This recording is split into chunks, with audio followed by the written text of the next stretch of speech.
네, 이 시간 우리 누가복음 말씀 66번째 시간으로 7장 11절로 17절까지 말씀을 통해 하나님께서 오늘도 저와 여러분에게 주시는 메시지를 함께 나누고 전하도록 하겠습니다.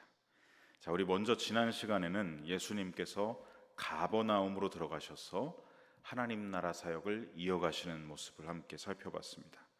예수님이 가버나움에 들어가시자마자 병에 누군가 짓눌려서 죽어가고 있다, 백부장의 종이 그렇게 죽어가고 있다라는 소식을 듣게 되셨습니다. 그리고 예수님은 그 백부장이 어떤 사람인지를 유대인 장로들을 통해서 전해 듣게 되셨죠. 그는 어떤 사람이었습니까? 경건한 이방인이었습니다. 하나님을 모르는 이방인이 아니라 하나님을 경외하고 이웃을 사랑하는 이방인이었습니다. 이방인이지만 하나님을 경외하고 사랑해서 회당을 지었고 자기 종과 유대인, 이 이웃과 형제, 친구처럼 사랑하는 참된 믿음과 신앙을 가진 경건한 이방인이었습니다.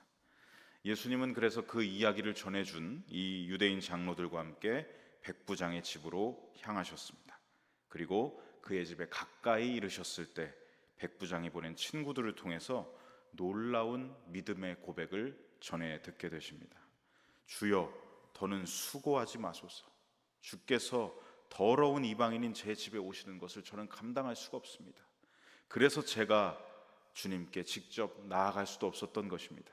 더는 수고하지 마시고 그저 말씀만 하시옵소서. 명령만 하셔서 제 종을 낫게 해 주시옵소서. 이 고백은 당시 어떤 누구도 하지 못했던, 이스라엘에서는 한 명도 이런 고백이 없었던 믿음의, 참된 믿음의 고백이었습니다. 예수님을 향해서 주 퀴리오스라고 이방인 중에서 처음으로 이렇게 고백이 터져 나오고 있고, 그는 이 예수님을 어떻게 고백한 것입니까? 모든 권세들 위에 계신 주시다, 하나님의 아들이시다, 메시아이시다 라고 믿고 이렇게 고백할 수가 있었던 것이죠. 예수님은 이 고백을 듣고 놀라셨습니다. 그냥 놀라신 게 아니라 인정해 주셨습니다. 이스라엘 중에서도 이만한 믿음은 내가 본 적이 없다고 말씀하시죠. 결국 그 백부장의 참된 믿음대로 예수님이 그 집에 들어가시지도 않았는데 종이 나음을 입게 되었습니다. 그의 믿음은 예수님이 인정하시는 믿음이었고 주변 사람들, 이웃들 가운데도 증명되던 믿음이었습니다. 경건한 삶으로 나타나는 참된 믿음이었다는 것이죠. 저와 여러분의 삶도 이 백부장과 같이 주님께서 이만한 믿음을 너희가 본 적이 있느냐라고 인정하시고 칭찬하시는 믿음이 되길 소망합니다. 그리고 우리 주변 이웃들에게 그 참된 믿음이 우리의 경건한 손과 발로 나타나고 드러나고 증명되고 전해지기를, 그러한 참된 믿음을 가진 경건한 삶을 살아가는 저와 여러분 되시길 간절히 소망하고 축복합니다. 자, 이제 오늘 본문에서 예수님은 이제 가버나움을 떠나셔서 또 다른 지역으로 이동을 하게 되십니다. 여전히 이 땅에 너무나 많은 억눌린 자, 짓눌린 자, 갇힌 자들을 자유케 하시기 위해서 또다시 예수님은 길을 나서셨던 것이죠. 오늘 본문 11절 말씀 우리 함께 화면을 통해서 읽어보겠습니다. 그 후에 예수님께서 많은 무리가 동행하더니, 자, 우리 지도를 잠깐 보시면 예수님이 가버나움을 떠나셔서 향하셨던 곳은 가버나움에서 저 빨간색으로 표시된 가버나움에서 남서쪽으로 약 30에서 40km 정도 떨어진 하룻길 정도 가는 이 나인이라는 성읍이었습니다. 이 나인은 예수님의 고향인 나사렛에서 남동쪽으로 약 10km 떨어진 아주 가까운 그런 곳이었죠. 나인, 이 성읍은 아주 작은 성읍이었습니다. 그래서 2000년이 지난 현재도 이 마을을 네인이라고 부르면서 이 지금 살고 있는 인구도 얼마 되지 않는 그런 작은 소도시라고 합니다. 이 작은 성읍 나인으로 가실 때 제자들과 많은 무리들이 함께 따라 나섰다라고 기록하고 있습니다. 자, 그런데 12절에 보니까 성문에 가까이 이르실 때 사람들이 한 죽은 자를 메고 나오니, 나인성 안으로 들어가시지도 않았는데 성문에 가까이 이르셨을 때 성문 앞에서 한 장례 행렬을 예수님과 이 제자들 많은 무리들이 함께 목도하게 되십니다. 이 장례행렬은 어떤 장례였습니까? 젊은 나이에 안타까운 죽음을 맞이한 한 청년, 어떤 과부의 하나밖에 없는 독자의 죽음이었습니다. 이 독자라는 말은 헬라어로 모노게네스라는 단어인데 이 뜻은 오직 하나밖에 없는 유일한이라는 뜻입니다. 그래서 이 복음서에서 예수님 앞에 붙는 수식어가 있지 않습니까? 독생하신 아들, 하나님의 하나뿐인 아들, 그 표현을 할 때도 이 모노게네스라는 단어가 사용됩니다. 즉 하나밖에 없는 유일한 아들이, 이 과부의 유일한 아들이 죽었다는 것을 보여주고 있는 것이죠. 이 청년의 안타까운 죽음과 장례 행렬을 예수님이 보신 것입니다. 당시 유대의 관습에 따르면 사람이 죽으면 시신을 성읍, 마을 안에 매장하는 게 아니라 성읍 밖에, 마을 밖으로 나아가서 매장을 했기 때문에 이 장례 행렬이 지금 성문 밖으로 나오고 있었던 것이죠. 여러분 아시다시피 과부는 어떤 사람입니까? 남편을 먼저 잃어버린 사람입니다.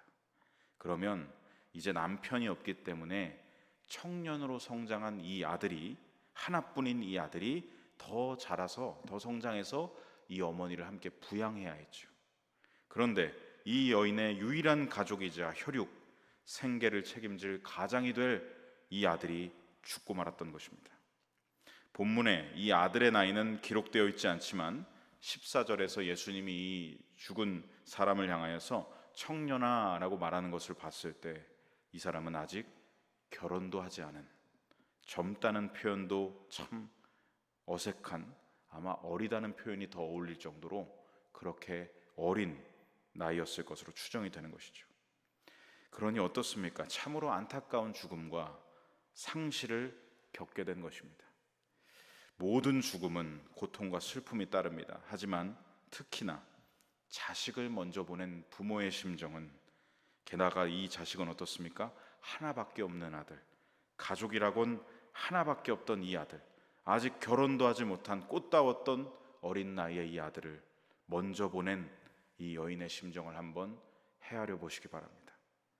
자식이 죽으면 부모의 가슴에 묻는다는 말이 있죠. 그녀의 심정은 우리가 상상하기도 힘들 정도의 큰 고통이었을 것입니다. 그래서 성경에도 보면 인생에서 가장 큰 슬픔을 겪는 사람들을 이렇게 표현을 하는데요, 독자를 잃은 여자, 하나뿐인 아들을 잃은 여인이라고 표현을 합니다.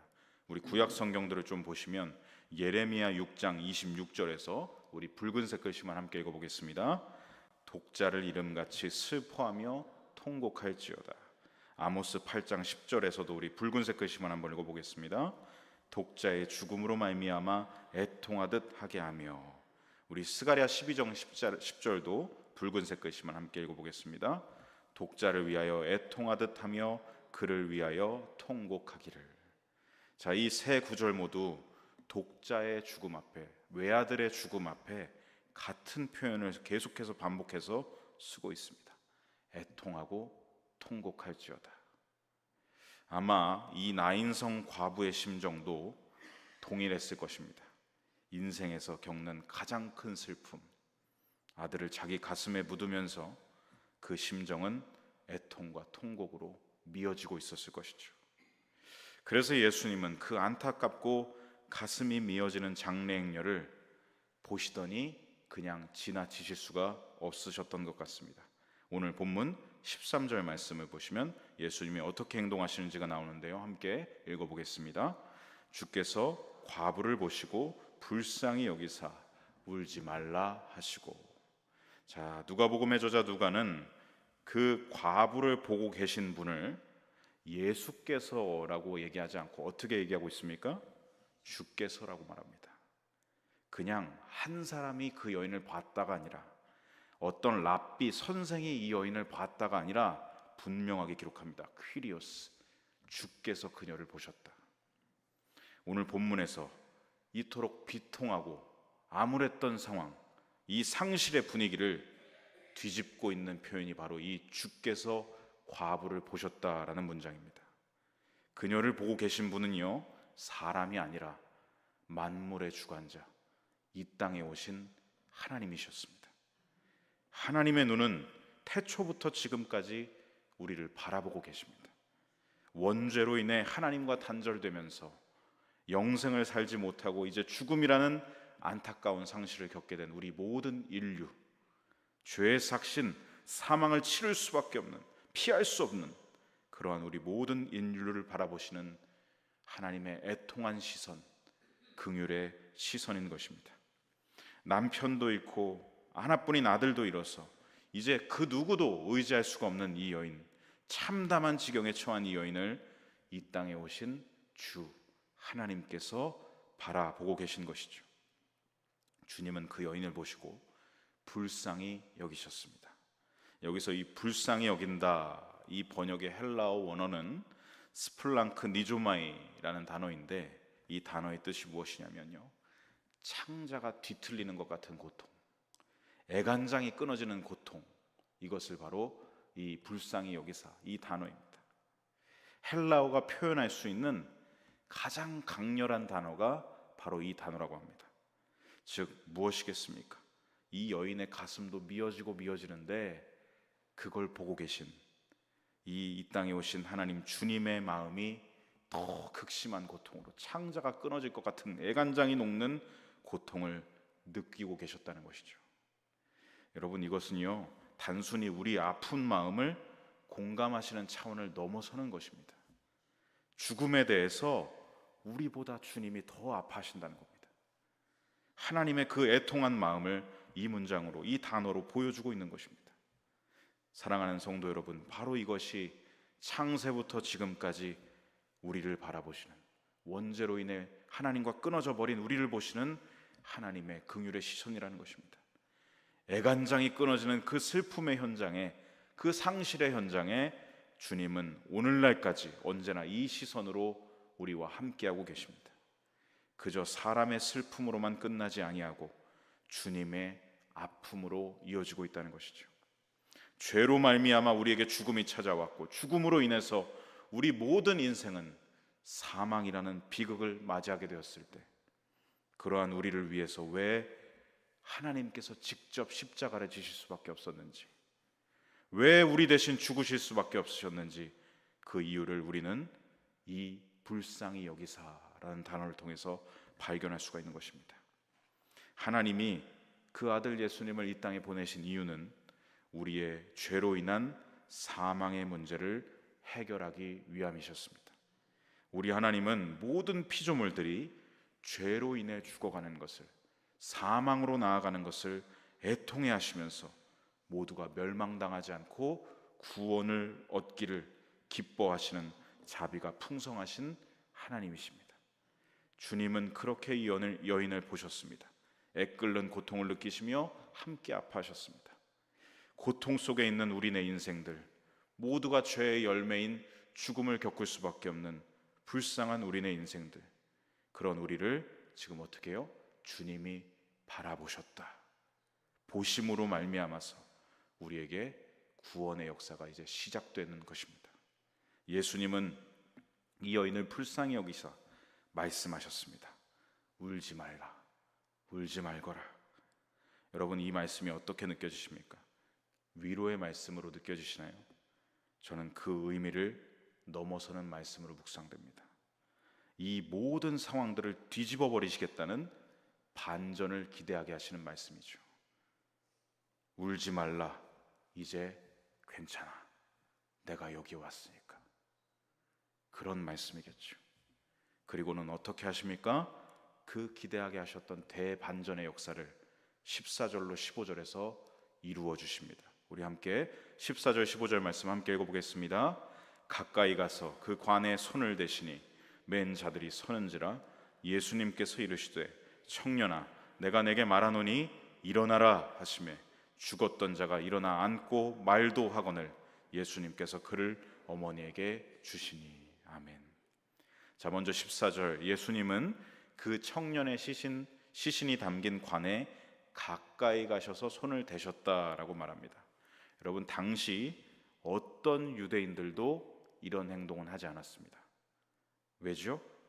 유대인이라면 누구도 시체를 가까이 하지 않습니다.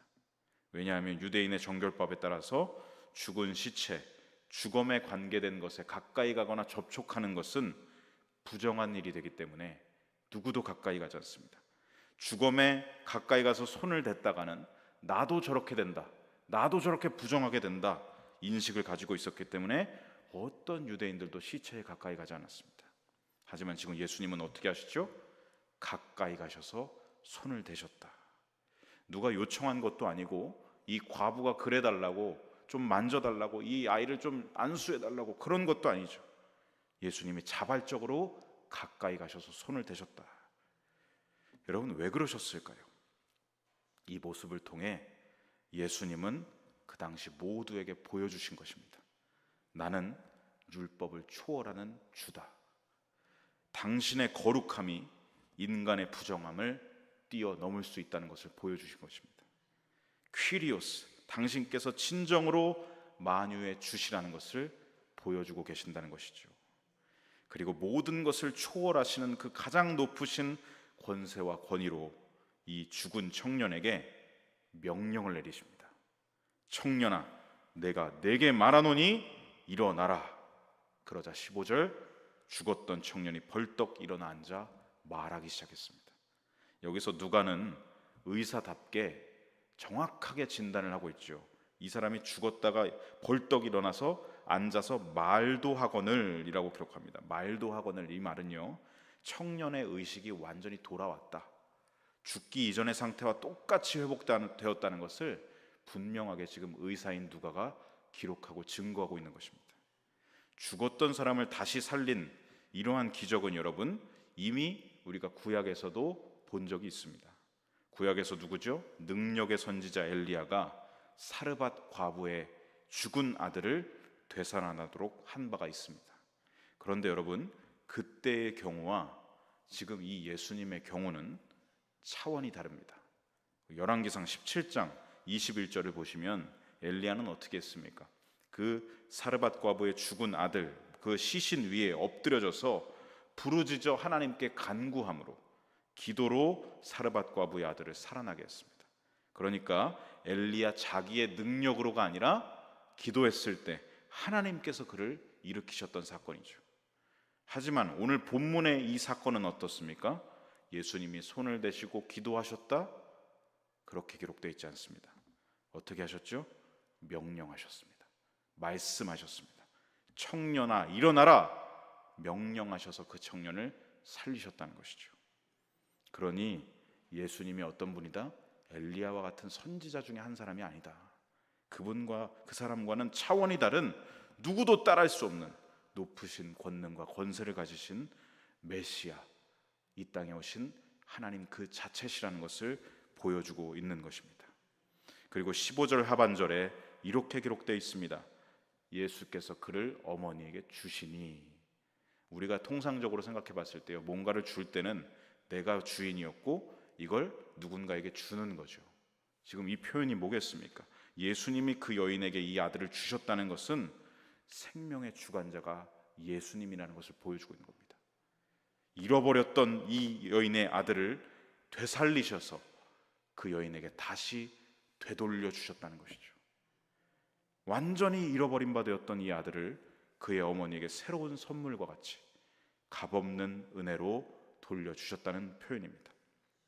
이제 예수님이 이 모든 사건과 말씀을 통해서, 이 역사를 통해서 예수님은 누구신가 명백하게 밝혀졌습니다. 예수님은 누구십니까? 죽음까지도 다스리시는 하나님이십니다. 이 당시 과부는 앞선 이방인 백부장처럼 예수님을 향해서 믿음을 고백하지도 않았습니다. 예수님이 누구신지도 몰랐습니다.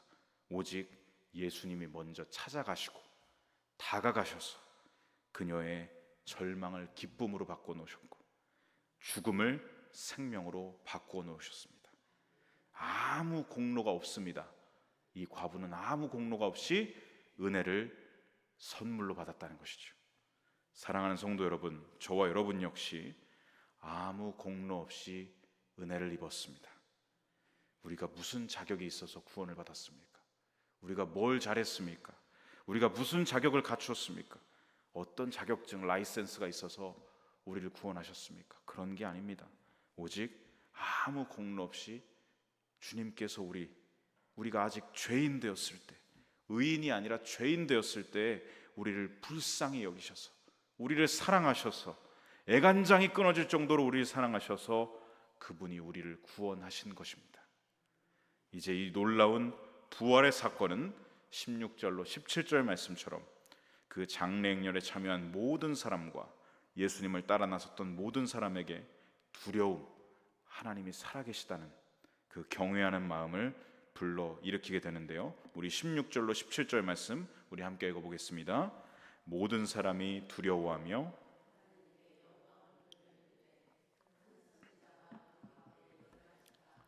또 하나님께서 자기 백성을 돌보셨다 하더라. 예수님께 대한 이 소문이 온 유대와 사방에 두루 퍼지니라. 아멘. 이 사람들은 저마다 두려움, 하나님을 경외함을 느꼈다는 거죠. 하나님이 살아계신다, 이 땅에 오신 하나님을 지금 보면서 두려움을 느끼고 저마다 어떻게 했느냐, 찬송과 간증을 터뜨리기 시작했습니다. 큰 선진자가 우리 가운데 나셨다, 하나님께서 자기 백성을 돌보아 주셨다라는 찬송과 간증이 여기저기서 지금 터져 나왔다라는 말입니다. 오늘 본문에 나온 이 작은 성읍의 이름이 무엇이었죠? 나인이었습니다. 나인. 이 나인의 이름의 뜻이 무엇인지 아십니까? 기쁜, 즐거운이라는 뜻입니다. 예수님 때문에 이 성읍은요, 부활을 경험하고 목격한 기쁨의 성읍, 즐거운 성읍이 되었던 것입니다. 또한 장례에 참여하려고 나왔던 많은 사람들은 순식간에 운명이 바뀌었습니다. 이들은 장례 행렬에 참여했던 조문객들이었는데 이 부활을 봄으로 말미암아 이들이 어떻게 변화되었습니까? 조문객에서 부활의 증인으로 그 운명이 뒤바뀌게 된 것이죠. 주님이 일으키신 역사의 증인으로 그들의 운명이 바뀌었다는 것입니다. 이제 이 여러 증인들로 하여금 예수님이 누구신지에 대한 소문이 온 유대와 사방에 두루 퍼져나가게 되었다라고 기록하고 있습니다. 오늘 이 본문 말씀을 맺으면서 저와 여러분의 삶에 주시는 말씀을 적용해 봅니다.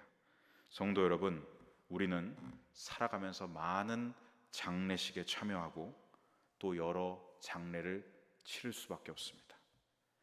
때로는 장례식에 우리가 조문객으로 갈 때가 있고요, 때로는 우리가 안타깝지만 유가족이 될 때도 있습니다. 그리고 중요한 것은 언젠간 나 자신도 고인이 될 것입니다. 그런데 성도 여러분, 하나님은요, 우리를 불쌍히 여기셔서 우리의 운명이 그렇게 끝나도록 내버려 두지 않으셨습니다. 오늘 본문에 나온 이 장례 행렬에 참여하고 목격했던 이 모든 조문객들은 그들의 인생에 찾아오신, 우리 자막을 좀 띄워주시면요, 그들의 인생에 먼저 찾아오시고 다가오신 예수님 때문에 조문객에서 부활의 증인으로 그들의 운명이 바뀌었습니다. 오늘 본문에 나온 이 과부는 어떻습니까? 비통한 유가족이었습니다. 그런데 그녀의 인생에 먼저 찾아오시고 다가오신 예수님 때문에 아들을 잃었던 유가족에서 아들을 되찾은 기쁨과 부활의 증인이 되었습니다. 또한 오늘 본문에 나왔던 이 청년은 어떻게 되었습니까? 죽었던 고인이었습니다. 그런데 그에게 먼저 찾아오시고 다가오신 예수님 때문에 생명을 잃어버렸던 고인에서 이제 생명을 되찾은 부활의 열매가 되었고 부활의 당사자가 되었습니다. 그렇습니다. 예수님이 우리 삶에 찾아오시면요, 우리의 운명과 삶은 뒤바뀌는 것입니다. 우리를 올가매고 있던 죄와 죽음의 권세가 예수님으로 인하여서 힘을 잃어버리기 때문이죠. 요한복음 11장 25절로 26절 우리 함께 믿음으로 고백해 보겠습니다. 예수님께서 이르시되 나는 부활이요 생명이니 나를 믿는 자는 죽어도 살겠고 무릇 살아서 나를 믿는 자는 영원히 죽지 아니하리니 이것을 네가 믿느냐. 여러분, 이 말씀은 저와 여러분 모두에게 주시는 질문입니다. 이것을 네가 믿느냐? 어떻게 대답하시겠습니까? 예, 주님, 확신하고 또 확신합니다. 주님은 나의 구원자이시고 주님이 나의 주, 나의 부활이시오, 나의 영원한 생명이 되십니다. 이것이 저와 여러분의 믿음의 고백이 되어야 할 줄로 믿습니다. 내 인생에 찾아오시고 다가오신 예수님 때문에 저와 여러분의 운명은 뒤바뀌었습니다. 저는 아무것도 모르고 하나님을 만나지도 못했던, 교회만 다니던 그냥 청년이었습니다. 그런데 제 인생에 찾아오신 주님 때문에 어느덧 이렇게 주의 종으로 이 운명이, 삶이 뒤바뀌게 되었습니다. 여러분도 마찬가지시죠. 예수님을 모르던 여러분들께서 지금 이곳에 나와서 하나님을 기쁨으로 예배하고 있지 않습니까? 우리 모두의 운명과 삶은 부활의 주님 때문에 뒤바뀐 줄로 믿습니다. 이제 저와 여러분의 인생은 부활의 증인이 되는 삶이고, 부활의 열매가 되는 것이고, 부활의 당사자가 되어 살아가고 있는 줄로 믿습니다. 그러면 여러분, 우리는요, 오늘 하루를 잠잠하게 가만히 있을 수가 없습니다. 예수님에 대한 소문이 어떻게 됐다고요? 누구를 통해서 두루 퍼져나갔겠습니까? 부활의 증인들을 통해서 두루 퍼져나갔습니다. 그러면 오늘날에도 저와 여러분이 부활의 증인이 되어서 잠잠하지 아니하고 이 예수님이 우리의 주시라는 것을 고백하고 증언하고 삶으로 전하는 삶을 살아가야 할 줄로 믿습니다. 오늘 하루도 부활의 증인, 부활의 열매, 부활의 당사자로 살아가시는 저와 여러분의 복된 삶이 되시기를 간절히 소망하고 축복합니다.